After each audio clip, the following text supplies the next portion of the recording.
Bonjour à tous, merci de votre présence. Nous allons pouvoir démarrer, il est donc 10 heures. Nous allons pouvoir commencer cette, session de présentation, de 2 produits. Donc tout d'abord, bon, je me présente, je m'appelle Patrice Prin, donc j'ai la joie de travailler pour, Ericom depuis, plus de 8 ans, donc avec, des métiers assez passionnants, avec des découvertes de nouveaux produits, d'année en année, donc très intéressant. Le sujet d'aujourd'hui, c'est l'association de 2 produits que nous apprécions particulièrement chez Ericom, donc l'E1 Flexi, en association avec le logiciel, Pluto Analytics. Donc je vous en dirai plus, dans un moment, hein. Donc ça va vous permettre de pouvoir traiter, analyser, prendre des décisions par rapport à vos données terrain. Donc, je vais commencer déjà rapidement, mais très rapidement, sur la présentation d'Ericom, hein. Bon, la plupart d'entre vous me connaissent déjà bien. Ericom existe depuis euh, plus de 20 ans, donc créé en 2001, avec trois localisations, donc le siège social sur Paris, un bureau commercial et technique sur Saumur, et tout ce qui est logistique et administratif basé en Vendée à Boufféry. Donc nous sommes spécialisés dans tout ce qui est communication industrielle, IoT maintenant, les routeurs d'accès à distance, les passerelles. Donc Ericom, c'est 13 personnes maintenant, donc réparties dans différentes tâches administratives, logistiques, commerciales et support technique. Euh, Voilà, donc nous sommes spécialisés dans tout ce qui est capteur, donc capteur IoT notamment, collecte de données sur le terrain. Ensuite, des solutions d'infrastructure pour faire transiter vos données, soit des capteurs ou soit des routeurs pour faire de l'accès à distance ou donner de la connectivité Internet, et des solutions radio également. Voilà. Et également une solution de plateforme ou de logiciel pour analyser vos données. Voilà. Également, nous avons un service d'offre IoT. Bon, voilà, si ça vous intéresse, on pourra vous en parler dans d'autres sessions ou appelez-nous. Donc Ericom, voilà, donc nous sommes distributeurs de produits et de solutions. Nous n'avons pas qu'un rôle de vente, mais nous aidons très souvent nos clients dans la qualification de produits par rapport à leurs besoins. On peut aussi proposer des audits pour voilà, faire une aide sur les choix technologiques. Nous pouvons aussi proposer des formations, formations spécifiques par rapport à nos produits ou des technologies, faire des formations sur mesure. Donc, on a ces services-là. Également, nous proposons souvent de l'accompagnement, d'aide à l'installation, de la mise en service, afin d'accélérer le déploiement de tous ces systèmes.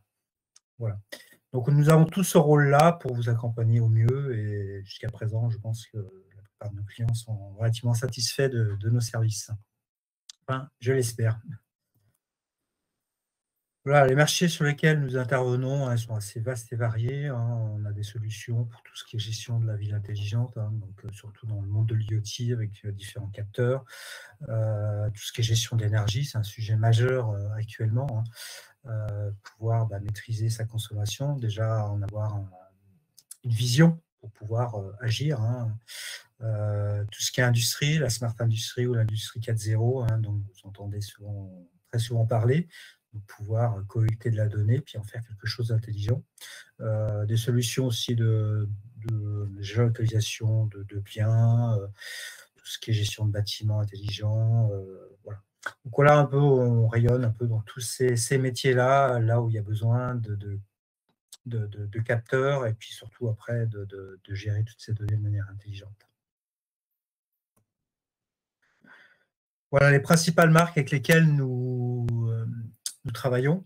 Donc, on retrouve donc HMS avec différentes marques. Donc, c'est le HMS avec l'E1, c'est l'une des marques que nous travaillons, mais également la marque Carlink, qui est une solution de passerelle LoRa, assez connu dans le monde de l'IoT, Option avec la CloudGate, également Passerelle LoRa, les routeurs Advantech. Donc voilà, pour tout ce qui est infrastructure, la partie IoT capteur, nous travaillons beaucoup avec la marque Wateco, différents capteurs IoT dans le monde tertiaire ou industriel. Donc il y a énormément de types de capteurs différents. Et puis d'autres types de capteurs avec d'autres marques comme Robo, PNI pour la gestion des parkings, détecter qu'une place est occupée ou pas, Robo pour la gestion de l'eau, géolocalisation de Beware, enfin voilà, différentes marques. Et enfin, pour finir, tout ce qui est plateforme et logiciel, donc avec la marque Hexacom, donc le logiciel plutôt Analytics, qui va être le sujet du jour. Yofic, une plateforme IoT également, plutôt en hébergé. Puis voilà, d'autres solutions comme Releva qui sont orientées très plateforme embarquée. Donc voilà les principales marques avec lesquelles nous travaillons. Bon, voilà, on a d'autres marques, mais voilà les principales. Alors, voilà, donc pour démarrer le sujet du jour, donc nous allons voir ce qu'on peut faire avec l'association de la solution Iwan Flexi, notamment de HMS, avec le logiciel plutôt Analytics. Donc, le routeur Iwan ou la passerelle Iwan va vous permettre de collecter des données sur le terrain. Donc, je vous en dirai un peu plus. Et de les transmettre très facilement vers le logiciel plutôt Analytics. Donc, on verra ce qu'il fait également.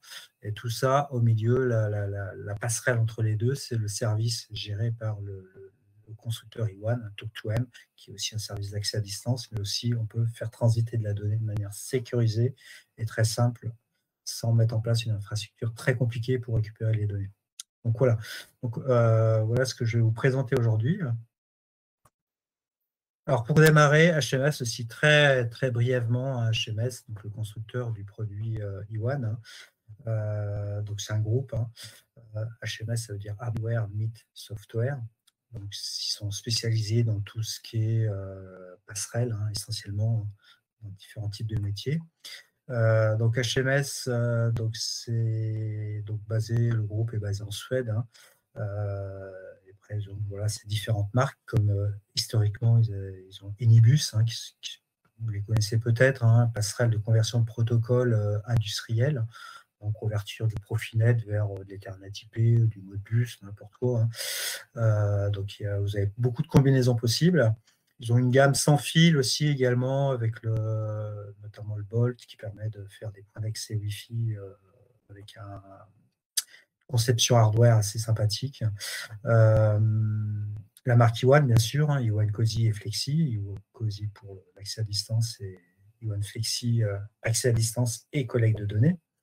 La marque Intesis, qui sont des passerelles plus orientées bâtiment, des protocoles bâtiment, conversion du BACnet vers du KNX, Modbus, Mbus également. Voilà, ils sont spécialisés dans tout ce type de conversion de protocole. Et également aussi, ils ont toute une gamme de passerelles qui permettent de se connecter sur des climatisations, de différentes marques, quasiment toutes les grandes marques connues sur le marché, comme Daikin, Mitsubishi, Samsung, enfin voilà, j'en oublie.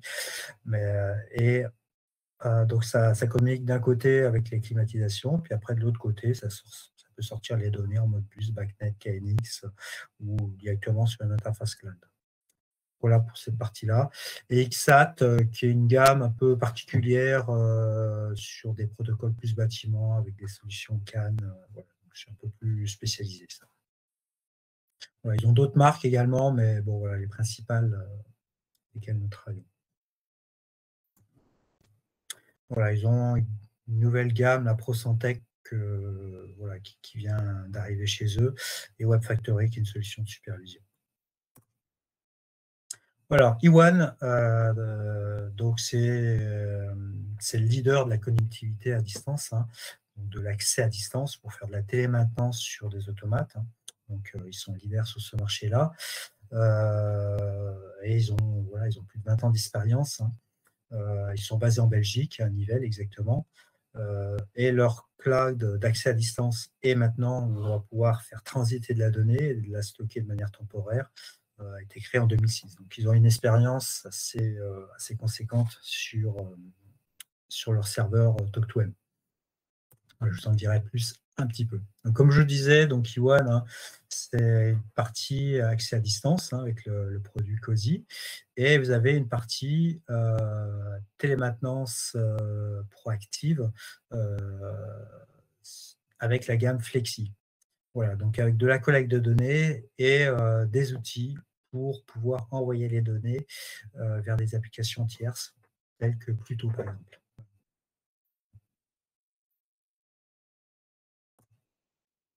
Voilà.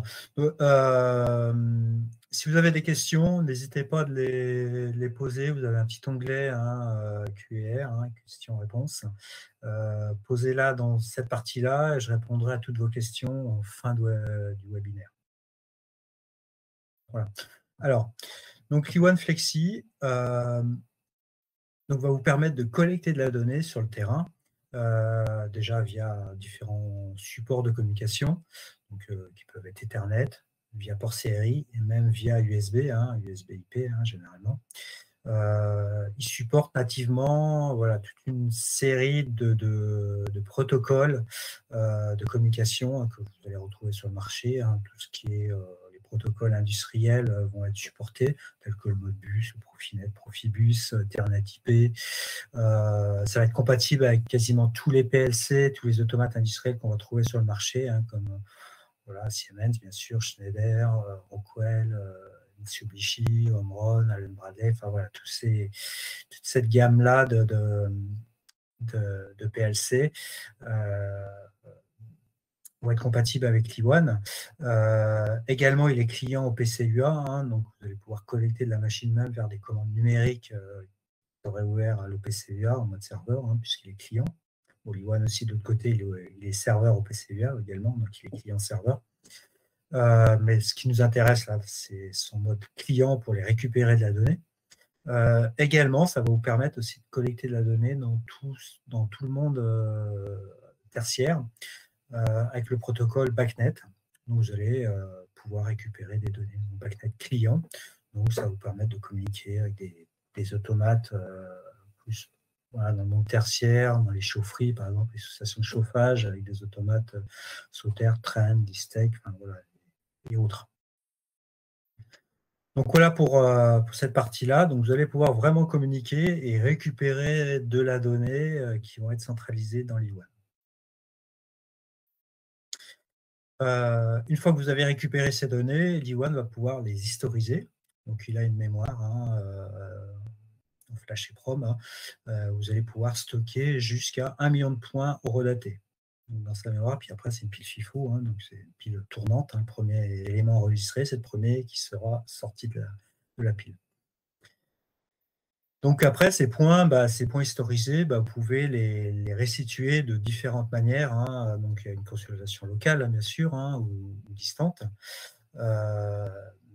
Côté intéressant, c'est plutôt de les transférer via Talk2M, parce qu'après, on va pouvoir les récupérer via des API web sur lesquelles des applications tierces vont pouvoir se connecter.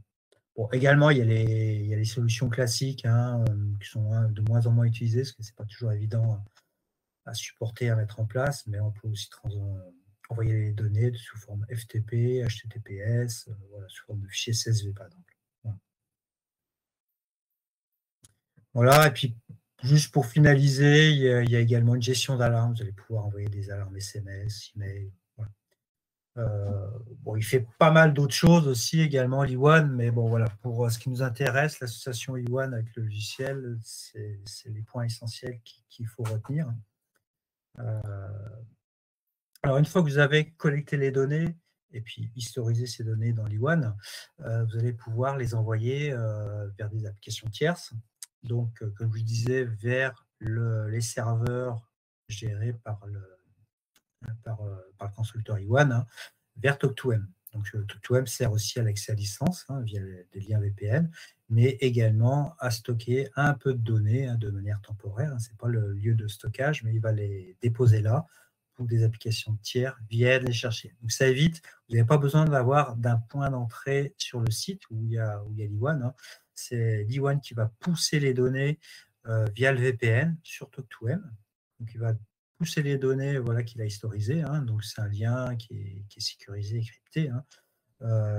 Et vous allez pouvoir les pousser soit par Ethernet, soit via le modem 4G que vous pouvez installer, ou même via une connexion Wi-Fi. On peut mettre une carte Wi-Fi dans l'E1 Flexi. Donc l'E1 pousse les données. Une fois qu'elles sont sur Talk2M, l'application tiers va pouvoir venir les récupérer à son rythme. Hein. On n'est pas obligé d'être synchrone. C'est d'où le nom un peu data mailbox. C'est comme si on poussait un mail vers le serveur de mail, puis après, vous, avec votre client de messagerie, vous venez consulter votre mail, mais ça peut être 1 heure, 2 heures, 1 jour, 3 jours, 15 jours après. Voilà. Donc voilà. Donc, pour résumer, donc l'E1 pousse vers Talk2M et ensuite les applications tiers viennent requêter sur Talk2M les données. Donc, c'est des API REST qui sont documentés. Hein. Donc, n'importe quel client pourrait développer sa propre solution, mais vous avez toute une série d'éditeurs, de logiciels ou de plateformes qui ont développé le driver. C'est ce qu'a fait la société Hexacom avec le logiciel plutôt Analytics. Voilà. Juste pour vous donner un petit focus sur Talk2M, hein, sur les serveurs. Là, tous les petits points bleus que vous voyez, c'est des E1 connectés dans le monde. Hein, c'est une photo instantanée. Donc, on voit que E1 est quand même une solution très utilisée partout dans le monde, puisqu'on voit quasiment les continents se dessiner. Hein, donc, et là, les points noirs entourés de bleus, c'est les serveurs. Donc, il y a plus de 35 serveurs répartis dans le monde qui permettent de garantir voilà, une bande passante suffisante pour tout le monde. Donc, on voit que sur chaque continent, quasiment, vous avez des serveurs, hein, beaucoup en Europe et US, bien sûr. Hein. On le voit par la concentration d'E1 connectés. Donc, c'est ce qui permet d'absorber tout le flux de données. Donc là, vous avez toutes les données, je ne vais pas les commenter. Hein. Le nombre de pays dans le monde. Voilà, donc c'est un serveur, Talk2M existe depuis 2006, donc je vais vous dire l'expérience qu'ils ont sur leur système. Voilà, également, Talk2M, un service comme ça, hein, il faut que les clients aient une garantie. Donc, ils sont certifiés ISO 27001, qui est quand même un gage quand même de sécurité, de bonnes pratiques dans l'IT. Donc, c'est un travail de tous les jours hein, qui font de mise à jour, de veille technologique pour identifier toutes les nouvelles menaces et puis de faire les correctifs en permanence pour garantir vraiment une sécurité non seulement des données, puis aussi des accès via le VPN. C'est vraiment un travail important qui est fait du côté de ce constructeur là-dessus. Voilà. Donc là, je vous ai montré un peu ce qu'on fait avec l'E1 Flexi. Maintenant, je vais basculer sur le logiciel plutôt Analytics. Hein. Donc, c'est la société Hexacom hein, qui est l'éditeur de ce logiciel. Hein. Donc, Hexacom, c'est une société française qui a été fondée en 2003. Donc, il y a quand même plus de 20 ans d'expérience, basée en Provence, hein, les petits vénards. Et une agence aussi aux US, hein, à Boston exactement. Ils ont un réseau de partenaires qualifiés dans plus de 20 pays, hein, donc notamment des distributeurs ou des intégrateurs, dont nous faisons partie. Hein. Et le logiciel plutôt a été créé il y a à peu près 15 ans. Donc c'est un logiciel qui a une belle maturité, on va dire. Hein. Et là, je vous montrerai, il y a une nouvelle version, la version 4, là, qui est sortie il y a peu de temps, qui amène pas mal de nouvelles possibilités et un grand bond dans le design. Alors, le logiciel, plutôt, en fait, à l'origine, ils se sont posé la question, l'éditeur s'est posé la question, que recherchent les clients pour gérer voilà, au niveau de leurs données. Déjà, il faut que ce soit une solution voilà, qui soit assez simple et conviviale, qui permet voilà, d'analyser les données qui peuvent provenir de différentes sources. Donc, c'était le constat d'origine hein, par rapport à la création du logiciel Pluto. Ensuite, quels sont les... Bon, là, c'est un petit exemple, hein, mais ils sont partis un peu de ce constat-là. Comment on pourrait analyser et comprendre les interactions que le client va avoir entre sa consommation d'énergie et la production. Donc, l'idée, c'était de créer un outil qui permet de faire ce lien-là. Voilà. Également, avoir un outil qui permet de comparer le comportement à différents moments, par exemple d'un jour à un autre, voilà, d'une semaine à une autre, ou même beaucoup plus loin, d'un mois à un autre, soit dans l'année, ou soit, par exemple, le mois d'avril 2023, et puis on pourrait comparer le comportement qu'il y avait en avril 2022, par exemple, ou d'une année sur l'autre. Ça permet d'identifier est-ce que les actions effectuées sur le terrain, est-ce qu'elles ont, voilà, c'est une action positive ou plutôt négatif. Quoi. Ça. Et si on n'a pas de critères, enfin, si on n'a pas d'outils qui permettent de visualiser cela, vous pouvez tout faire les actions que vous voulez, ça ne sert à rien. Quoi. Voilà. Si vous ne pouvez pas l'évaluer à un moment donné. Quoi. Également, cet outil-là, l'idée, c'est d'avoir un outil qui permet de détecter les écarts que vous allez avoir entre différentes données, hein, ce qui va permettre de prendre des décisions sur les actions à faire sur le terrain. Voilà. C'est toujours, voilà, si on a des données pour prendre des décisions, c'est toujours intéressant. Quoi. Et ces données, après, vont pouvoir être vérifiées sur des nouveaux graphiques ou des nouveaux calculs statistiques. Quoi. Donc voilà, le logiciel Pluto a été vraiment conçu pour vous emmener tous ces services-là. Alors, pour entrer dans les détails, le logiciel Pluto, c'est déjà une ou plusieurs bases de données. Là, vous voyez la liste ici, là, les bases de données sur lesquelles il peut se connecter ou qu'il va pouvoir gérer. Hein. On trouve toutes les bases de données un peu classiques, hein, MySQL, SQL Server, Postgre, Wonderware, même sur des supervisions. Donc, la base, c'est qu'il va se connecter sur une base de données. Donc, il en installe une par défaut, qui est MySQL, mais bon, ça, c'est bien pour faire des tests, mais quand on a beaucoup de données, il faut après passer sur des bases de données un peu plus puissantes, on va dire, sur les temps de réponse, surtout, comme SQL Server, par exemple. Donc, vous allez pouvoir avoir des données provenant soit d'une source unique, hein, ou soit de même plusieurs bases de données. Hein, on peut mixer les deux. Hein, et puis après, tout centraliser pour vos rapports. Donc, vous avez la base de données. Ensuite, il y a la partie collection des données, enfin, collecte des données. Comment je récupère ces données pour alimenter ma base de données. Voilà. Donc, la collecte des données peut être assez diverse. Hein. On peut avoir plusieurs sources. Hein. Ça peut être de l'OPC. Bon, il y a un objet Sigfox, il y a via des gateways, soit par des fichiers CSV. Et également, ce qu'on voit ici, vous avez E1. Donc, il y a le driver E1 qui va venir chercher les données sur Talk2M. Donc, vous pouvez faire aussi de l'OPC UA avec, vous installez un client OPC UA, par exemple, type Kepware ou autre. Hein, et vous allez pouvoir collecter de la donnée comme ça au niveau local. Voilà. Donc, vous avez plusieurs sources d'alimentation en données. Et ensuite, vous allez avoir l'application qui va vous permettre de générer des rapports automatiques ou à la demande.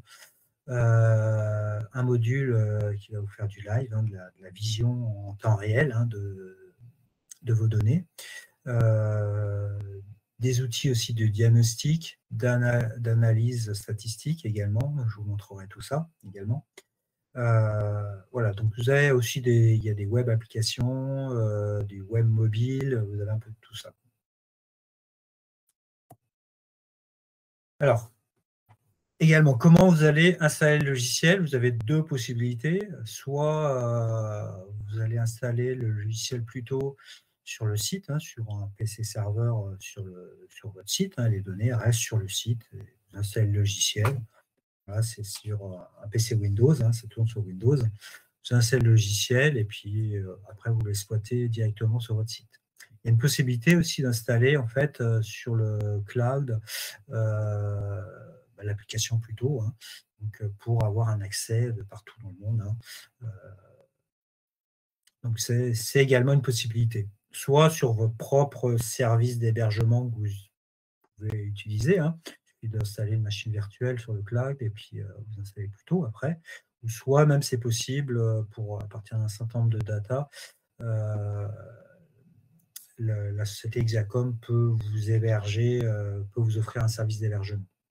Voilà, donc ça, c'est à la demande. Donc voilà, vous avez ces deux possibilités, soit sur le cloud, soit chez vous. Ensuite, vous avez en fait vous avez plusieurs composants hein, pour le logiciel Pluto. Vous avez Pluto serveur, vous allez installer ça sur un PC serveur Windows. Hein. Et le serveur en fait va exécuter le projet et il va fonctionner en mode service. D'accord? Donc lui, il va être installé quelque part sur un PC ou sur le cloud. Ça sera le serveur, c'est lui qui va exécuter le projet. Ensuite, vous avez le Pluto client. Donc, c'est un autre logiciel et vous allez pouvoir vous connecter sur le serveur avec le Pluto client pour configurer le projet. D'accord. Et il peut être installé sur plusieurs postes, c'est-à-dire de n'importe où. Vous pouvez remodifier le projet. Par exemple, il suffit d'avoir les logins et les mots de passe. Donc, la configuration se fait voilà, entre le Pluto serveur et le Pluto client. Et enfin, vous avez l'exploitation du projet, qui est le Pluto web. Vous lancez votre navigateur Internet et puis vous vous connectez sur le serveur, soit en local, soit sur la partie hébergée, et vous allez exploiter les données, visualiser les rapports à la demande. Voilà.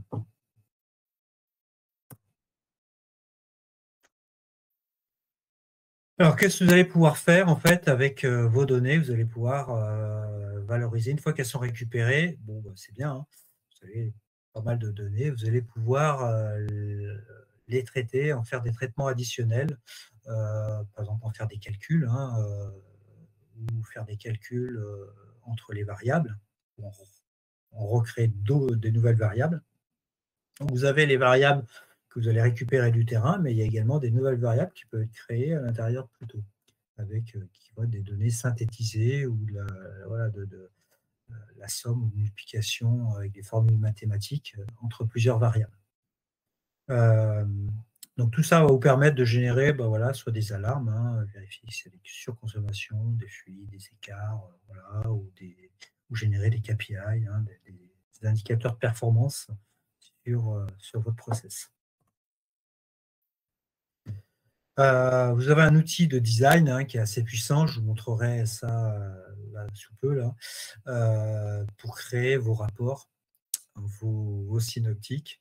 Il y a une librairie voilà, d'images assez bien fournie, hein, c'est plutôt agréable. Voilà, alors comment ça fonctionne entre l'I1 Flexi et le logiciel Pluto? Donc, je me répète, hein, donc l'I1 fait du pooling, il va collecter les données sur le terrain, sur vos données machines, voilà, indus ou tertiaires, hein, n'importe. Hein. Récupère voilà, son rythme, les données, voilà, il les stocke localement hein, dans sa mémoire. Hein. Et ensuite, il les pousse via la liaison VPN vers Talk2M. D'accord. Donc, il pousse les données simplement à la période qu'on va définir hein, vers Talk2M. Ensuite, vous avez le logiciel Pluto qui, lui, va venir requêter vers Talk2M les données qui ont été poussées par l'I1. Donc là également, bon, il va venir les récupérer également à son rythme. Hein. On n'est pas forcément pressé, à moins que vous ayez des données vraiment à l'instant T, quasi en temps réel, mais voilà, il va les récupérer à son rythme, sans risque de perte de données. S'il y a un lien qui est coupé entre les deux, hein, Internet, par exemple, Internet tombe pendant un moment, bah, c'est pas grave, hein, parce qu'à un moment donné, si c'est coupé du côté Iwan, bah, il enverra les données quand le lien sera rétabli, puis idem du côté Pluto, il viendra les récupérer à un moment donné. Donc voilà un peu pour vous résumer comment ça fonctionne. Rapidement, avant de vous passer sur la démo Pluto, comment ça se paramètre dans le Liwan Flexi? J'ai fait des copies d'écran. Il faut déclarer les variables que vous voulez récupérer sur les automates, sur les équipements, les IHM notamment. Enfin, voilà. Donc, vous créez une variable, mettez un petit nom, vous choisissez le protocole. Bon, là, j'ai mis Modbus, mais ça peut être Profibus, Profinet, Ethernet IP, BACnet, etc., etc., OPC UA. Donc là, en Modbus, je mets l'adresse. Donc voilà, donc pour collecter la donnée dans mon automate ou dans mon équipement terrain. Ensuite, toujours pareil, dans le même menu, en descendant un peu, il faut activer l'enregistrement des historiques. Donc là, je l'active. Je mets l'intervalle d'enregistrement, à quelle fréquence je veux enregistrer. Ça peut être aussi sur bande morte, c'est-à-dire variation de la valeur, on peut l'activer. Donc ça permet de ne pas louper de données, hein. On peut enregistrer sur un intervalle, mais également s'il y a une variation brusque. Donc, voilà, ça permet de détecter un changement brusque d'une valeur qu'on pourrait louper si on enregistre uniquement sur un intervalle. Donc voilà, donc on va enregistrer, vous créez tout, vous définissez toutes les variables que vous voulez récupérer, et après, pour envoyer les données vers Talk2M, pour plutôt les récupérer, il n'y a plus qu'à changer de menu, aller dans les menus voilà, général, il y a gestion des données, et là, il faut choisir Talk2M API, et vous cochez données historisées, l'intervalle où je transfère, et puis point final. Ça se limite à ça, il n'y a pas de code, il n'y a rien à faire. Bien sûr, il y a du script dans l'Iwan. Si vous voulez retraiter vos données dans l'Iwan avant de les envoyer à Pluto, c'est possible par les scripts. Hein. Mais bon, dans Pluto, on peut aussi les retravailler. Donc après, c'est un choix. Donc voilà le principe pour l'Iwan, c'est très simple, ça se fait très rapidement. Vous gagnez du temps. Ensuite, dans le logiciel Pluto, vous n'avez plus qu'à définir le driver, mais ça, je vais vous montrer ça tout de suite. Vous définissez le driver IoT, la I1 Data Mailbox.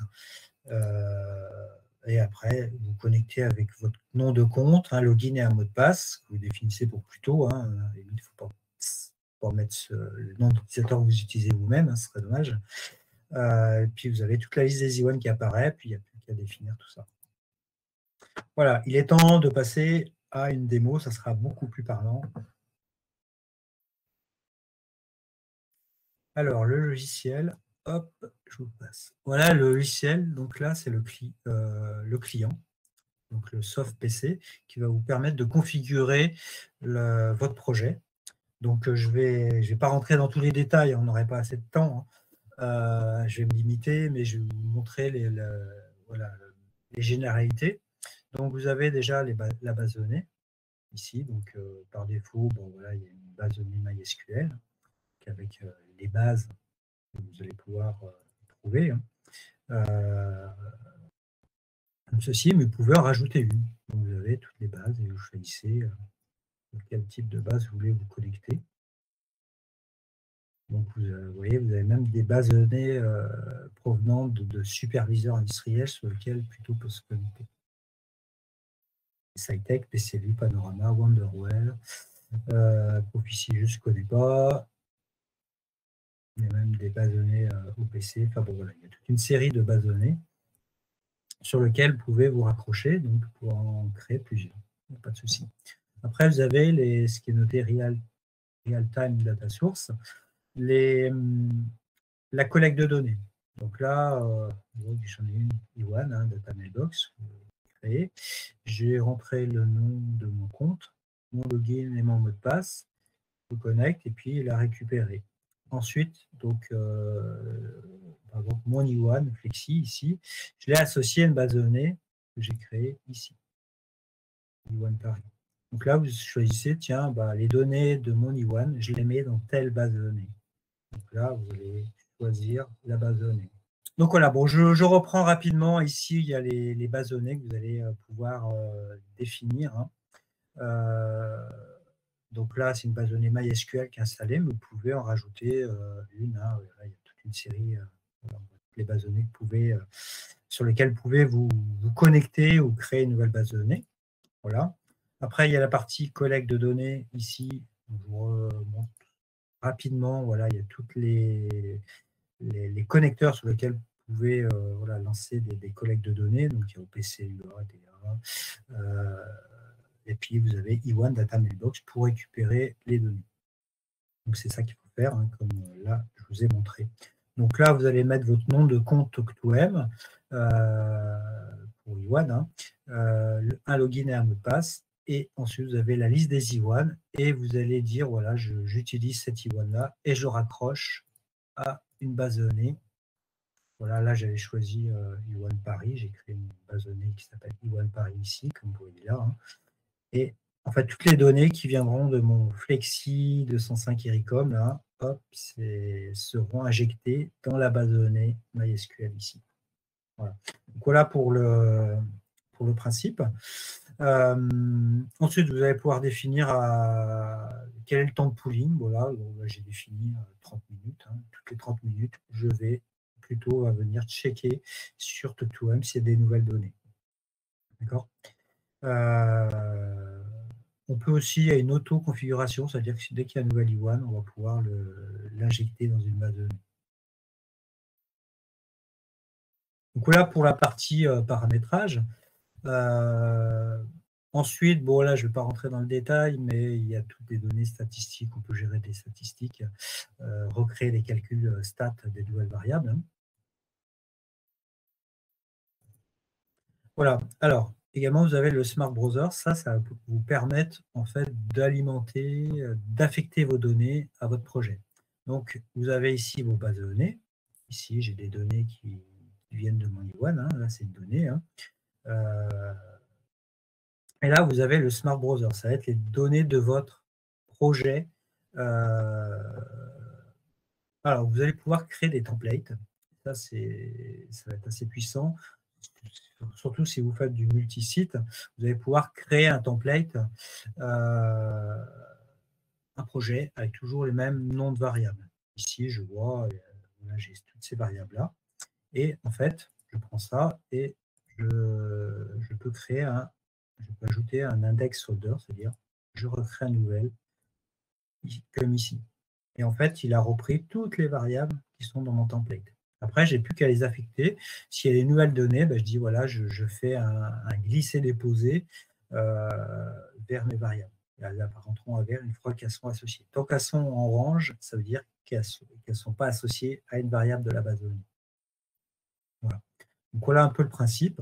Donc ça permet vraiment après de générer de la configuration en masse, très simplement, en dupliquant voilà, des templates de données. Voilà. Là, j'en avais un aussi. Également, sur chaque template, vous allez pouvoir associer une adresse ou même une latitude, longitude. Vous pouvez mettre directement l'adresse. Vous verrez l'intérêt après, c'est qu'on a un objet carte. Et en fait, votre site va se positionner et vous allez voir ce qu'on va pouvoir faire dans l'exploitation web. Donc voilà pour la gestion des variables. Je passe, bon voilà, je ne rentre pas dans les détails, hein, ce n'est pas le but. Hein.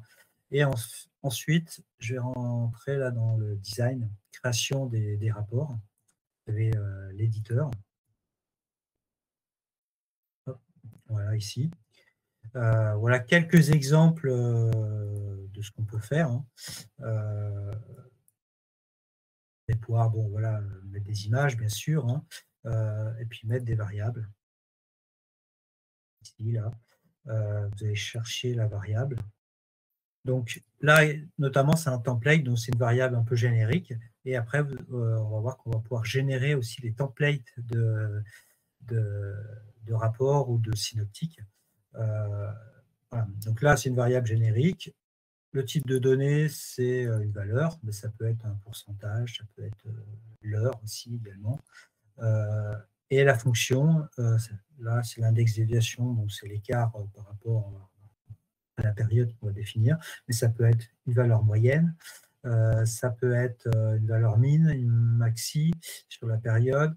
C'est des variables digitales, ça veut dire on peut compter le nombre de fois où la variable est passée à 1, ou alors le nombre de fois où elle était dans une, si c'est une variable analogique, le nombre de fois où elle était dans telle plage. Voilà, vous avez des compteurs on, des compteurs off.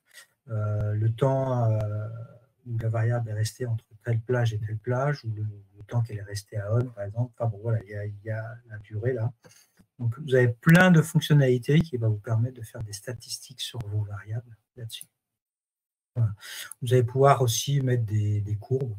Voilà, vous allez sélectionner vos variables ici, à ce niveau-là, la période, etc., etc. Donc, il y a plein de types de courbes. Hein. Voilà, on peut faire des courbes de ce type-là. Vous verrez aussi dans la démo après de l'application, il y a pas mal de choses. Et une fois que j'ai fait mon rapport, ensuite, vous allez pouvoir, voilà, vous allez pouvoir créer à partir du building, du template, voilà, vous allez pouvoir créer des sites, une sorte d'Amaten. Là, c'est donc des rapports qui ont été créés, qui ont été dupliqués par rapport au template. Voilà. Et pour chaque rapport, vous pouvez aussi préciser dans quelle zone horaire je me trouve. Vous pouvez très bien, par exemple, Amsterdam, bon voilà, c'est en temps UTC, mais par exemple, bon là, c'est un mauvais exemple, c'est toute Europe, mais vous pouvez avoir un site aux US et dire, voilà, je choisis la zone US. Donc, c'est-à-dire le rapport va être généré avec le redatage du local. Donc ça, c'est quelque chose qui est quand même assez intéressant. Voilà. Donc voilà pour le design. Également, on peut générer des rapports à la demande. On peut avoir il y a un mode replay. Vous pouvez dire, voilà, sur une période, je veux tout rejouer, puis à l'écran, ça vous affiche la variable, enfin, les évolutions sur une plage. Générer un rapport à une telle date. Voilà, vous avez toutes ces fonctions-là. Alors, maintenant, je vais passer sur le mode exploitation avec l'application web. J'espère qu'elle va bien s'afficher. Hop,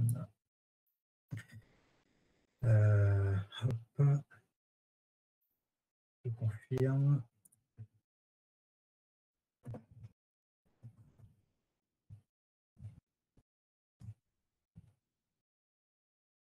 Alors, j'espère que vous voyez bien le petit navigateur web, des confirmations.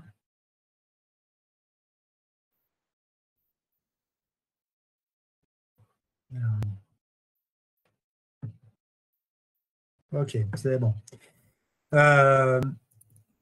Donc là, vous connectez avec un login et un mot de passe, hein, bien sûr. Hein. Voilà, je suis déjà connecté. Et vous accédez en fait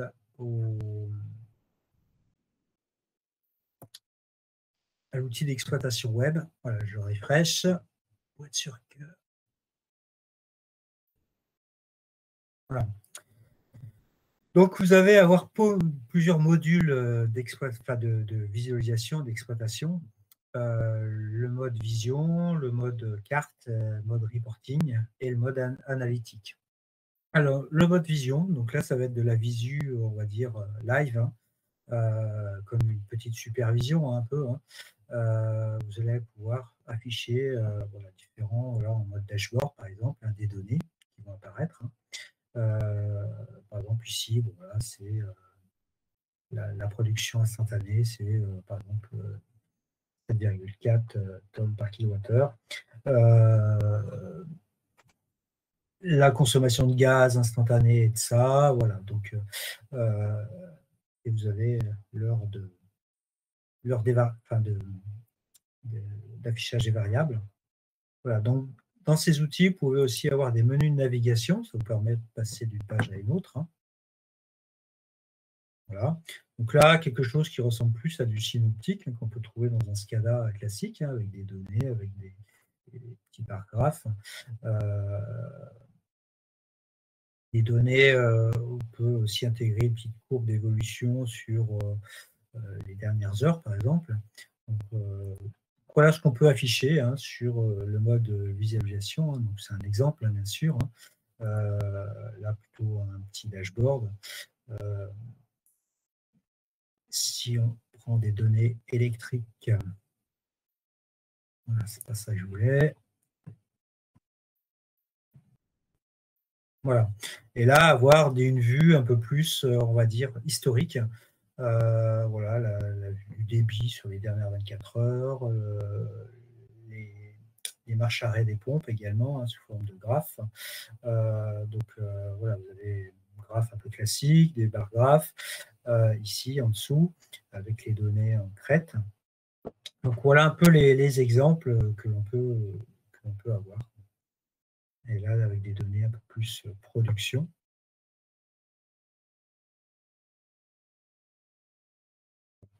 Et avec des pourcentages d'utilisation. Ici, par exemple, c'est des pourcentages de disponibilité de la machine, par exemple. Là, on voit en vert un peu plus foncé, voilà, elle a produit pendant 11% du temps.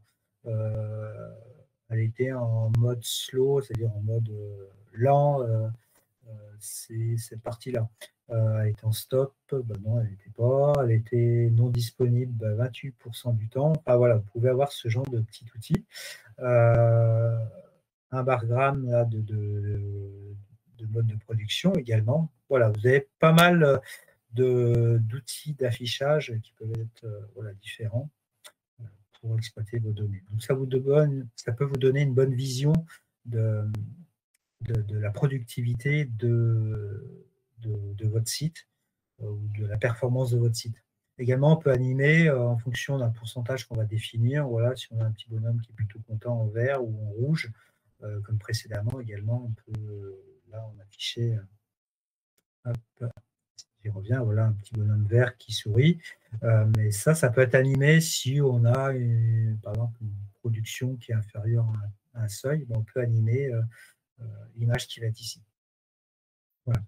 Donc voilà pour la partie, on va dire, supervision de l'outil d'exploitation plutôt Analytics. Et on a un outil map, carte. Je vais mettre en mode Smart Building, là. Hop. Et voilà, j'ai bon, voilà, tous mes sites, par exemple. Hein.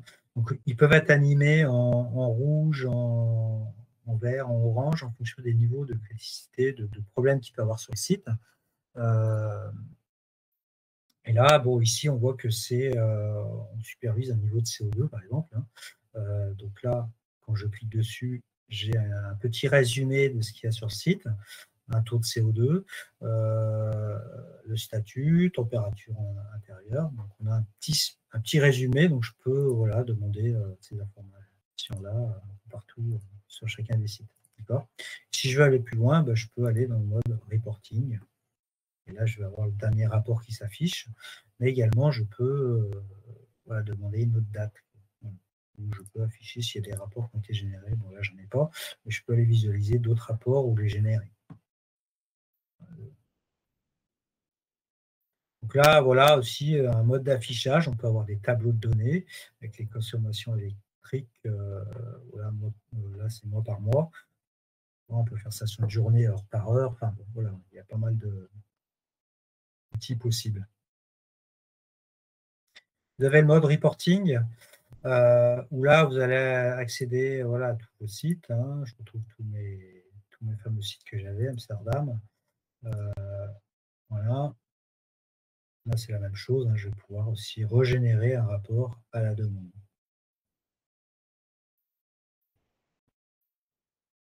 Voilà. Si je suis du voilà, 2022, hop, est-ce qu'il y en a eu? Non. Là, je peux redéfinir une date où je régénère un rapport. Si je dis, voilà, je suis du 1er avril, par exemple, hop, je génère.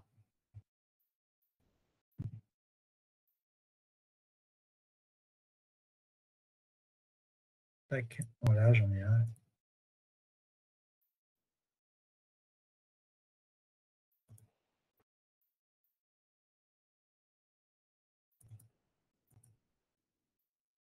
Hop, voilà.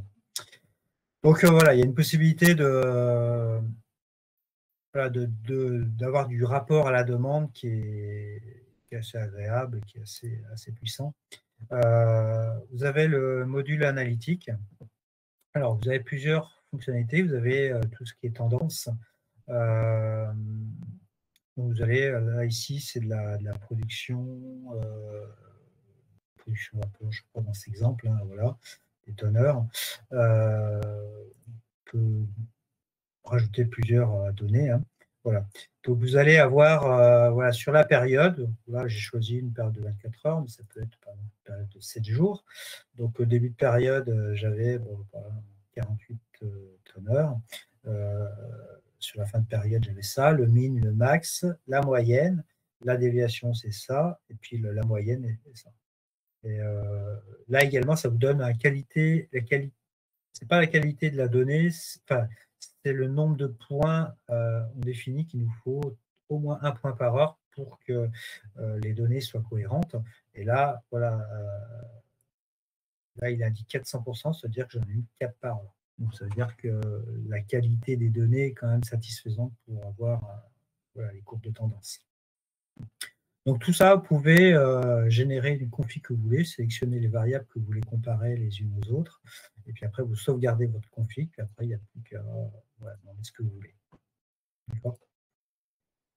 Donc, voilà pour les tendances. Le côté intéressant sur l'énergie, vous allez pouvoir aussi créer des tableaux. Et ces tableaux de bord se créent de manière automatique, il n'y a rien à faire. Et vous allez pouvoir demander ce que vous voulez, sous quelle forme. Donc là, par exemple, ici, on a 4 compteurs électriques. Donc pour chacun des compteurs sur la période qu'on a définie d'une journée sur le 25 mars, là, on a voilà, tant de consommation. On a sous forme d'un bar graphe chacune des consommations qui s'empilent les unes sur les autres, ce qui permet de voir assez facilement le rapport qu'il y a entre les différents compteurs entre eux. Voilà. Également un petit camembert qui donne la proportion de chaque compteur. Voilà, donc vous pouvez choisir voilà, plusieurs périodes. Et enfin, vous avez ce qu'on appelle le waterfall. Ça va vous permettre d'afficher assez facilement, en fait, de comparer notamment, c'est assez intéressant dans tout ce qui est consommation, hein, que ce soit électrique, n'importe, hein, ou comparer des consommations d'un mois à un autre, d'une journée à une autre. Là, par exemple, ici, j'ai choisi un jour, voilà, et le 7, c'est un jour. Donc, c'est-à-dire, je compare la journée d'aujourd'hui par rapport à hier, d'accord, la journée d'avant. Donc là, je vois, bah, j'ai des compteurs qui ont plus consommé, quand ça apparaît en rouge, ça a plus consommé, et là, ça a plutôt moins consommé. Et ça indique la consommation en moins que vous avez. Et là, vous avez la somme de tous. Voilà. Si je choisis, par exemple, je dis, voilà, je veux sur un mois, et je veux comparer par rapport à une année. Donc là, ça va comparer le mois, là, on est au mois d'avril, ça va comparer le mois d'avril, enfin, il faut le faire plutôt à la fin du mois, hein, le mois d'avril de cette année par rapport au mois d'avril 2022, par exemple, l'année précédente. Okay. Et là, si je mets mois à mois, ça veut dire que ça va comparer le mois en cours par rapport au mois précédent. Donc voilà un peu à quoi ça peut vous servir. Et là également, on peut faire des filtres pour afficher toutes les alarmes. Voilà. Et chacune des alarmes, on peut leur mettre des priorités, puis après on peut aller exporter ou afficher toutes les alarmes et avoir la proportion en priorité de chacune des alarmes. Voilà, vous avez aussi également, j'accélère un peu parce que le temps passe très vite, vous avez des solutions vous pouvez, voilà. Vous pouvez aussi envoyer des données les projeter sur un écran, comme vous avez des fois dans les entrées d'entreprise, voilà, des choses qui vont être rafraîchies voilà, en permanence. Voilà, vous pouvez définir le temps de refresh, bon là c'est un peu court mais pour la démo, mais vous pouvez définir le temps de rafraîchissement. Donc vous pouvez avoir un mode projection sur un ou plusieurs écrans. Voilà. Et pour finir, il y a un petit journal de bord, vous allez pouvoir rentrer des informations ici. Par exemple, un utilisateur, il met voilà, une action qu'il a fait ou des tâches qu'il a à faire, et là on peut indiquer le pourcentage de la tâche en cours. Ça, c'est plutôt un journal de bord voilà, partagé. Je vais laisser la place à des questions s'il y en a.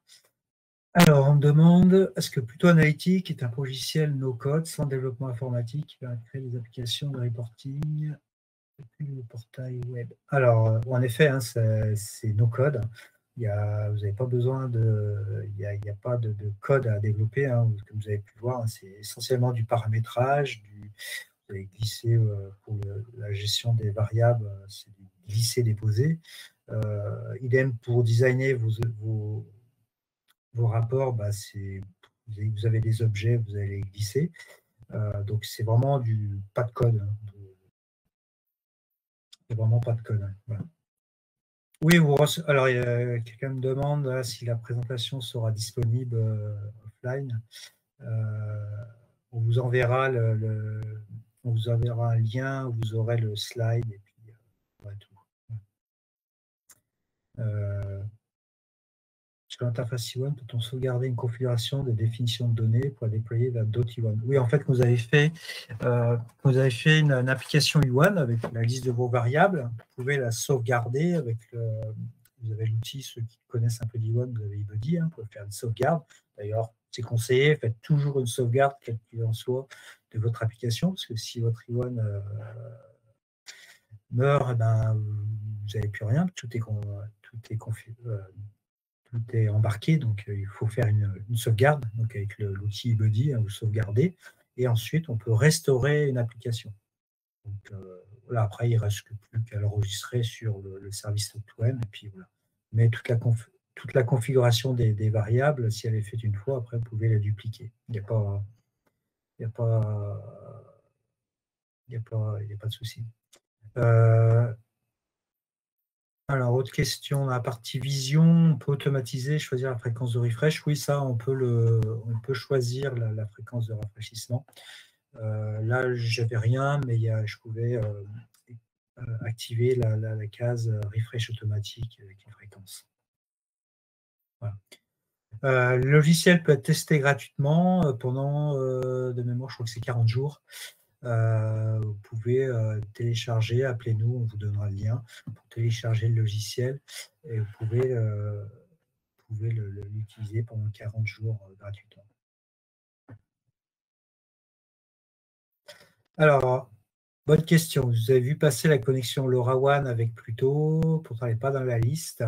En fait, il faut passer par une gateway LoRa, par exemple en mode bus, et vous allez pouvoir récupérer les données. Quoi. Voilà. Voilà, pas impossible, s'il y a beaucoup de demandes, qu'on puisse collecter sur des API web. Hein, rien n'est impossible, mais pour le moment, ce n'est pas supporté. Le prix du logiciel, bah, ça dépend du nombre de variables. Hein, donc, c'est une price list par rapport au nombre de variables. Donc, ça, tous ceux qui seront intéressés, vous avez mes coordonnées à l'écran. Vous aurez un petit mail, et puis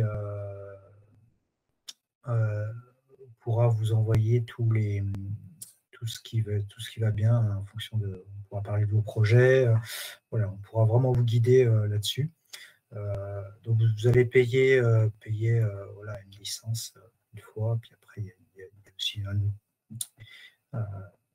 une maintenance qui permet d'avoir les mises à jour, le support, enfin voilà, vous allez payer annuellement, mais bon, il y a un prix de base, et puis voilà.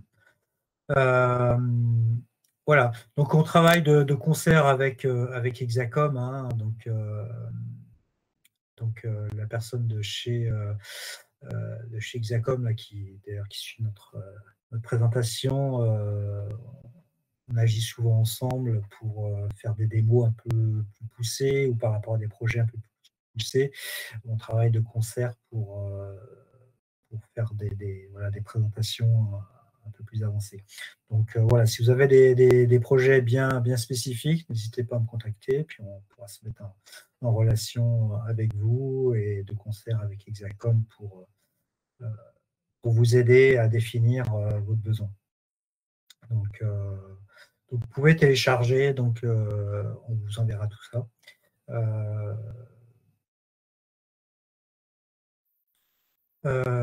Alors, autre question, est-il possible d'avoir un live sans pour autant avoir un refresh? Le live, obligatoirement, voilà, il y a une sorte de refresh, hein, c'est inhérent. Voilà. Le nombre de variables, on commence, je crois, une centaine de variables à plusieurs milliers de variables. Voilà. Autre question, est-ce que c'est en local ou en mode SaaS? Bah, comme je vous disais, comme je vous présentais, donc ça peut être les deux en fait. On peut l'avoir soit en local, soit en mode SaaS, soit vous vous occupez vous-même de l'héberger, ou soit à partir d'un certain nombre de variables, je crois qu'il faut au moins 1000 variables, plutôt Exacom peut vous proposer une solution d'hébergement. Voilà, donc ça, si vous êtes intéressé, on gérera ça avec vous. Voilà. Je crois que j'ai fait le tour des questions. Si vous en avez d'autres additionnelles, n'hésitez pas à me les envoyer, hein. Vous avez normalement mes coordonnées à l'écran. C'était un plaisir de vous faire cette présentation. J'ai largement débordé, je m'en excuse. Mais quand on est parti dans les démos, souvent, voilà, puis bon, avec les petits problèmes techniques que j'ai au début, on a perdu un peu de temps. Mais j'espère que voilà, ça vous a intéressé, ça vous a apporté de l'information et des idées pour vos projets.